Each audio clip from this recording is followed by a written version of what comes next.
And this is the Ole Gunnar Solskjaer press conference reaction to the Manchester City derby sort of build-up. And very, very interesting that we hear from Ole Gunnar Solskjaer after that terrible result against Everton. And I think, first of all, what I would say is that with regards to this game and the impact it's going to have on the Premier League title and the fears that maybe some Liverpool fans have that United will throw this game, it's not on the agenda. It's not on the agenda. I know for some United fans, they're like, well, if we lose, City will win the league and Liverpool won't. It's clearly not on the agenda for Manchester United. It can't be. It cannot be. Ole Gunnar Solskjaer is building a reputation. Manchester United have still got a chance of top four now that, Burnley drawing with Chelsea, Palace beating Arsenal.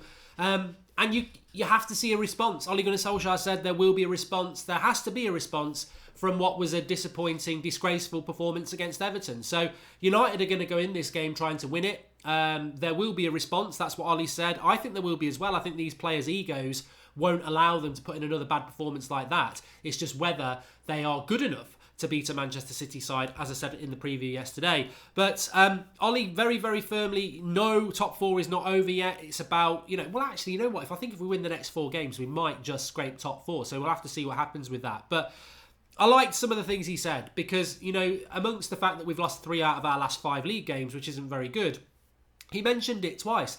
Since he's been at the club, only Liverpool and Man City have more points than him. We've got 10 more points than Pochettino's had since Ole's come into that team. We've got more points than Arsenal, more points than Chelsea. But I think we're all realists. We're all living in reality. Get the word out. That we started off ridiculously well, and we are ending this season ridiculously bad. He needs to try and get this team back to what it was doing at the start. And obviously, as much as the run has been good, you're only as good as your last result. And our last result was absolutely disgraceful, like everybody would say. So he spoke about, he was asked a very good couple of questions, to be fair. He was asked why it happened. And he said, well, look, I've been here for 4 months. I love it here. Learning all the time, planning forward, identifying the standards that we want at the club and the professionalism. And my job now is to try and provoke and inspire a reaction. And we've got no time. I mean, this is interesting as well. What some people don't realise is that we are in a situation, and I agree with you, Aki, I'm very excited about this derby game because I think when you see a United performance like that at the weekend, you expect a response. We all love the shirts, we all love the club, we expect a response. It's a Manchester derby. Ole himself said this is the perfect game. We were talking about this on Sunday night. This is the perfect game for United to have. You don't want bloody Burnley at home or something like that. You want the toughest, hardest game. After the worst performance, you want the toughest game. And this is a Manchester derby at Old Trafford. If those players, it's all right them doing press releases, it's all right saying we were a disgrace. We want that team. Words are cheap. I'm not bothered about Juan Mata not doing a vlog. I'm not bothered about what Pogba or De Gea say. Words are cheap. What we want to see is you're on a lot of money. You're meant to be some of the best players in the world. This is Manchester City, the best team in the country. Man City are better than Liverpool. I hate to say it, but I don't hate to say it, but they are. They've dropped silly points. The way they play football, they're a very, very good team. So they're the perfect opportunity for Manchester United. And if those players go into that game with the safety blanket of Old Trafford and don't perform, then they are the bottlers that we all think they are anyway. So I'm very excited about it. I think it's the perfect game, and Ole said that as well. But what he also said is, I don't have time to do stuff on the training ground. We don't. It's such a quick turnover. We played Everton on Sunday. You have a day of rest. They're back in training today. But you can't do wholesale changes because the players that are involved are the players that are involved. They need to recuperate. There's been a lot of talking, but tactically, there's not a lot of time to work on things. So it really is just about a response into this Manchester derby. And it's going to be very interesting to see how we come out of that. He was also asked, are you the right man? He said, well, I'd say yes, I am. I'm confident, but it's a very, very big challenge. We're doing a show tonight at 8 o'clock, which is the call-in through Discord. But I'll give you a little bit of a spoiler. The title of the show and what we want you to call in about is this job mission impossible for Ole Gunnar Solskjaer? I touched on it a little bit last night. Is it mission impossible for Ole Gunnar Solskjaer to do this job? I think anybody would like this job, but is it mission impossible when you take into account the crap squad, the inexperience he's got, the board around him? is that job impossible? We'll be talking about that later. But obviously, Ollie's very, very confident. He also said he was also asked if he is the right man to make the big decisions on the personnel, and I think that's a big thing that's certainly very topical at the moment. I think there's an acceptance in the media and certainly amongst the fan base that some of these players, whether their reputations are big or not, they need to be shipped out of Manchester United. Has Ole Gunnar Solskjaer got the authority and the power to do that? And I thought it was a very, very good question, because Mourinho did not have the authority to ship Paul Pogba out the team.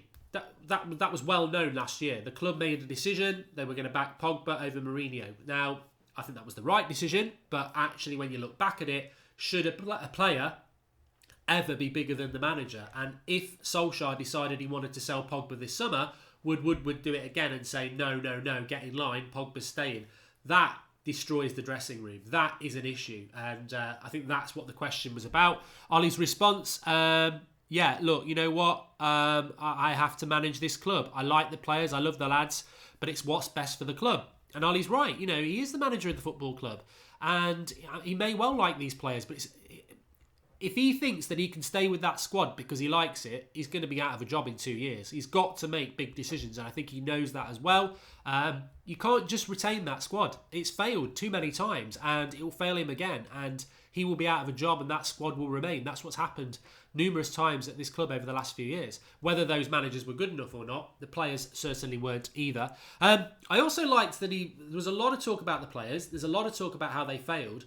And Ollie actually came in towards the end of the press conference and said, look, you know what? I'm in charge. I gave the instructions, and, you know, I've got to look at myself as well. Yeah, you know what? Maybe some of the players aren't happy with how they performed, but I'm in charge. I'm the one who's got to get the best out of those players. I'm the one who gave the instructions. And I think that's very, very true. I thought the players were a disgrace to the shirt, but as I said before, I thought that some of the selections, some of the tactical decisions were ridiculous. Fortunately, it looks like Phil Jones is injured, and I say that with total and utter, I don't wish him injury on anybody, but if Phil Jones is injured, we can't play the Chuckle Brothers, so that means surely we'll play Lindelof at centre-back, and that's a positive for a game against Man City. I would hope that Matic is not going to play as well, because I think he's ridiculously slow in an area that Man City will be pressing and pushing forward, so we've got to set the team up right for this game, certainly, and Ollie needs to learn himself. He made some mistakes, but I think this is a game that's going to be a one-off. I think there will be a response from United. I wouldn't be surprised if we get a result, because I think United on their day as a one-off can produce brilliant results. We've done it. We've done it this season. We've done it last season. We can produce a result for 90 minutes. We just can't do it over a month. We can't do it over 3 months. We can't do it over 4 months. I know we did it under Ollie, but he was an interim manager. When you've got a proper manager in place, this team seems to become very, very, very inconsistent. He also said that with regards to... Well, there was no update on injuries, actually. I don't know whether that's going to come out in the press embargoed bits, but the Phil Jones injury is apparently true, and I think that, as I said, is a positive in the way that we're going to line up. But again, I'm sure Phil Jones is a really nice guy, but this sort of goes back to being ruthless about who stays at the club and who goes. And Ollie said himself, I like some of these players, but I've got to do what's best for the club. And I think that's very much a mentality a lot of us fans have. You know, it's not personal with people like Fellaini and Phil Jones and Ashley Young. It really is as simple as, are you good enough to wear the shirt that I love? And that's the Manchester United shirt. And if you're not, I don't care what you do for charity. I don't care how nice you are. It all comes down to what you do in the shirt, because you're not taking me out for Sunday lunch. You're not taking me for a drive down the coast. That's what you do with your friends and family. We're not friends and family. You're a player that wears the shirt of my football club, and I don't care how nice you are you good enough to wear the shirt? I don't care whether you're sleeping with your brother's wife. You know, are you good enough to wear the Manchester United shirt? And we've had that in the past as well. People get lost in all that bollocks about agendas and hate. And the bottom line is, Phil Jones ain't good enough to wear a Manchester United shirt. We've just given him a 5-year contract, and he's gone and done what everybody knows. The cycle of Phil Jones is written. It may as well be in the bloody Bible. It certainly should be in the dictionary under his name. Get injured, come back, play really well, make a big mistake, get injured, and that's the cycle, around. And he's injured again. And we've given him a 5-year contract, yet for the last 5 years, he's been consistently doing what he's just done again. Plays a couple of games okay, makes a couple of mistakes, gets injured. That's what he does. And you've got to ask, would Man City be making these mistakes? Would Liverpool be making these mistakes? Would Arsenal be making these mistakes? Maybe, but why are Manchester United making these mistakes on the recruitment and retention of players who quite clearly, I don't mind mistakes. Everyone's going to make a mistake. You sign a player, it doesn't work out, fine. You invest in a young player who ultimately you think is going to be good, but it doesn't work out, fine. But the retention of a player who's been in your shirt, in your physio room for the last 5 years, making mistakes on the pitch, costing you points, getting injured consistently, why would you give them a 5-year contract? It's just thick. It's thick. And this fuzzy, stupid thinking needs to stop at this football club, because you're basically keeping a senior professional. I think he's 26, 27 now. He's taking a spot in the squad. When he's fit, he's taking a spot on the bus. It's not good enough. This is not good enough at Manchester United if you want to progress. And I know I'm using one example there, but it's the same with quite a few players. This fuzzy old boy mentality needs to stop. You can talk about philosophy, you can talk about professionalism, you can talk about the future, you can talk about what's best for the club. But until you start making those ruthless decisions, the fans are just going to go, this is just talk. And we've had this talk for 6 years now.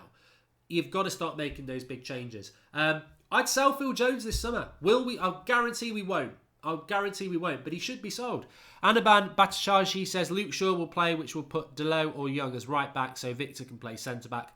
Shaw has been one of our better players. That will help a lot. We'll be a far better team with Luke Shaw in the team. I agree. I absolutely agree.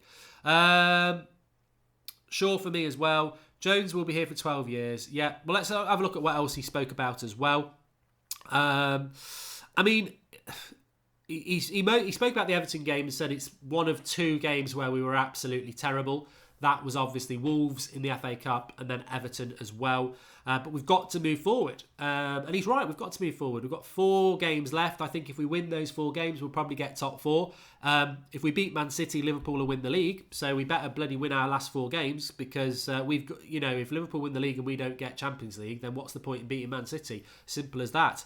But he was also speaking about the Premier League, and the Premier League can throw up bad results. He mentioned Burnley, Chelsea last night. He mentioned Palace beating Arsenal at Arsenal, which not a lot of people would have predicted. And he said, look, going to Everton, you could lose a game at Everton, but it's the manner of the defeat. It's the annihilation. It's the 4-0. It's the performance. It's the whole package. That's the concerning thing. I actually thought United would put in a performance against Everton, but I didn't think we would win. I thought it was going to be a very tough fixture for us to go and win, because I don't think we're good enough to win at Goodison Park anyway. I didn't predict 4-0. I don't think Ollie did. I think that's what he's saying. There are results out there that can happen. I didn't expect Burnley not to get beaten by Chelsea last night.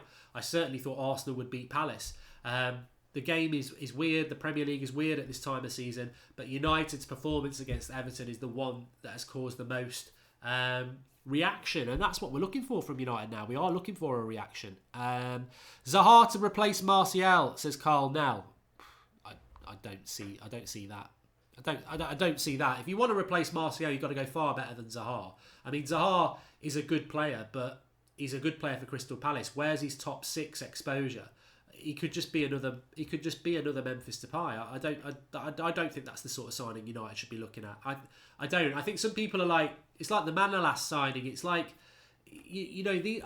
what we need to stop gambling. We need to stop hoping, and we need to start making decisions with real conviction and evidence behind it. Instead of signing Zaha, go and sign Lozano. Go and sign Jadon Sancho, some of the best talents in European football.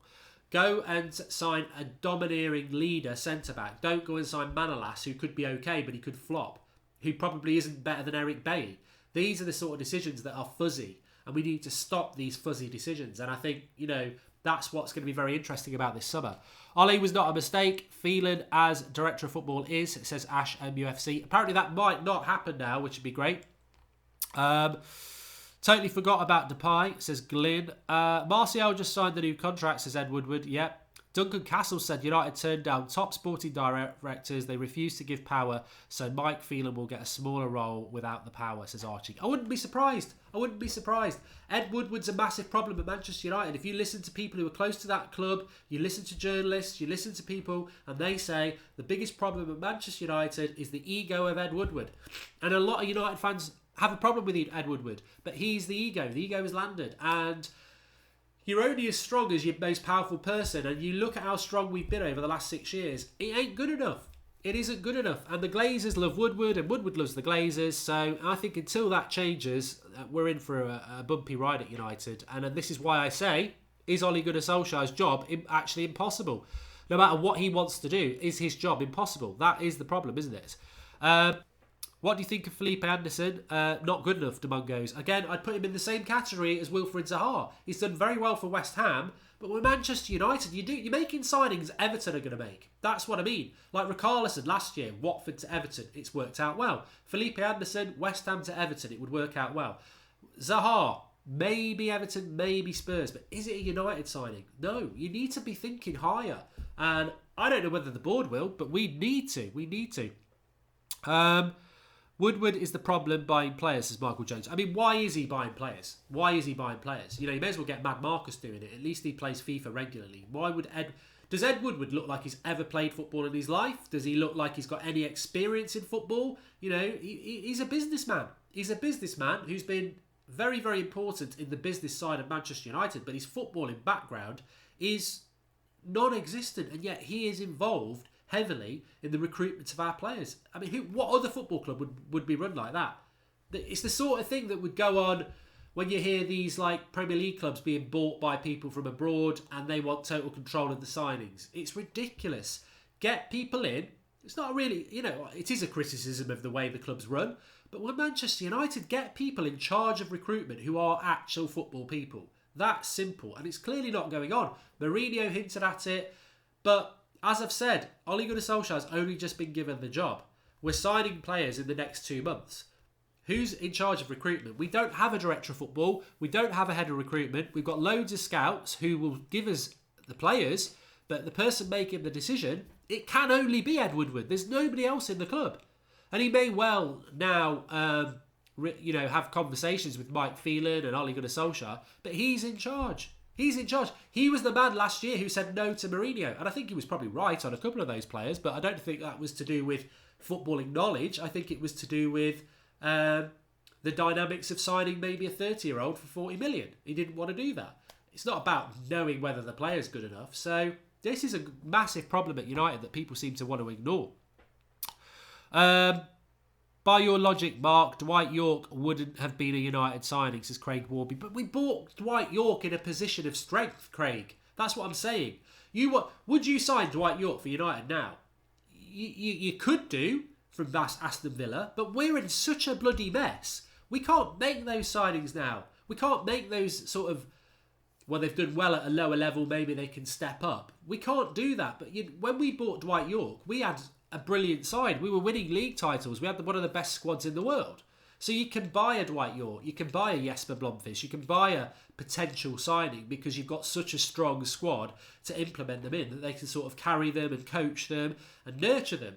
You throw Wilfried Zaha into that United team and he suddenly becomes the best player and he's got all the pressure on him. We need proper leaders in that team. We need proper talent in that team. We don't need any fucking hope. Hopeful signings are not going to wash it anymore. We need real, thought out, identified talent that's going to come in and be better than what we've got. Proven better than what we've got. And I don't think Zaha's proven better than Martial and Rashford. I think if you put Martial and Rashford in a Crystal Palace side with low expectations and low pressure, they'd be doing what he's doing. This is Manchester United. This is high pressure. This is the media. This is the fan base. We need some proper players bringing in. We need to get Bale, says Van de Candu. I wouldn't be surprised if we did sign Gareth Bale. I wouldn't be surprised if we did, because I think this is sort of signing that Ed Woodward would make, because he thinks he's the best thing since sliced bread. But no, Bale's not the right signing for United at all. He'll spend half the season injured anyway. He'd just be a Welsh Phil Jones who plays up front. Felipe Anderson, Richarlison, Zaha are certainly better than Jesse Lingard, says Damongos Saracola. Yeah, but how better than Jesse Lingard are they? You know, I wouldn't disagree that they're better, but that's not, so we're just going to buy somebody who's better than Jesse Lingard. How about we buy somebody who is infinitely better than Jesse Lingard? Instead, we've got to go better. We've got to go far. We've got to set the standards much, much higher.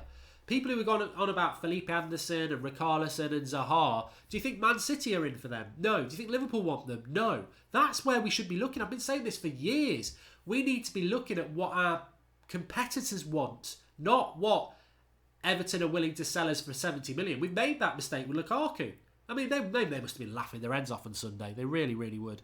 All these young players we've bought, how are their chances to superstardom, says Sandeep? Well, we're not seeing them coming through, and I hope we don't see them against Man City, because I think it would be very, very unfair. Harry Maguire, Aaron Wan-Bissaka, James Maddison, Declan Rice, Sancho and Ryan Sessegnon would all be good signings, says Arjun. I like all those players, but whether they're of the standard or not, I don't know. Lozano would be an excellent addition, says Ricardo Castro. I think he'd be brilliant. He seems to have the mentality as well. I don't care if Riyad Mahrez is unhappy. He plays for Man City and he can stay there. I don't want him anywhere near our squad. Zaha is much better than Lingard, says Paolo. Yeah, you're not listening, Paolo. I'm not going to repeat myself. If you don't want to listen, don't put the comments in there. You're not listening at all to what I'm saying. Zaha is obviously better than Lingard, but is Zaha the standard that we need to improve to start fighting for titles? No, he's not. If he goes to Spurs, he won't start every game. He'll be on the bench. Is that good enough for United? No. Who would you actually want to join United though? Says it's Arcane. I think I did my top 5 before. Definitely Koulibaly or a Skriniar, someone like that as a centre back. I would actually get Mounier because he's cheap and he's proven and he's experienced, and you could play him for a couple of years while Dalot develops at right back. I really like Verratti. I really like Ndembele in the midfield. I think they'd be very, very, very good for us. I would fight tooth and nail to keep Ander Herrera. On the right-hand side, I like Lozano. So there's plenty of players out there. There's absolutely plenty of players that we could go for. But we can talk about that all summer, and I'm sure we will do. But until Ed Woodward sorts it out, we're going to struggle, aren't we? Anyway, that's the press conference reaction. Thanks everyone for watching. David Green says either we buy lots of potential players for good prices or we buy one Galactico for 150. There's the transfer budget gone. Hard to rebuild that way. Look, I'll tell you what, with this board and Ed Woodward in charge, we won't spend 300 million this summer. We need to spend 4 or 5, but we won't even spend 300 million. He will be told to do what he can with that shit squad, and we will struggle next season. That's my prediction. I think we're battling for 4th place next year already. I don't think next season's going to be any better than this season. I think that's our ceiling. Until we get proper leadership from the top of this club, I think we're just going to be having the same conversations every year. And I don't necessarily think that's Ollie's fault. Till that club spends some big money, we're in trouble. Simple as. That's how I feel about it. Flex and Rants at 1 o'clock. Make sure you watch that. It's a very, very good show. They're arguing about Martial. So I'm sure you'll have an interest in that. 8 o'clock tonight, we've got the call in. We're going to get your thoughts. Is it Mission Impossible with Ollie? Lots to discuss. Board, players. It's going to be your say. So really looking forward for that. Please do drop a like on the video before you go. Subscribe if you're new. And get your comments in. I shall see you later. Thanks for watching.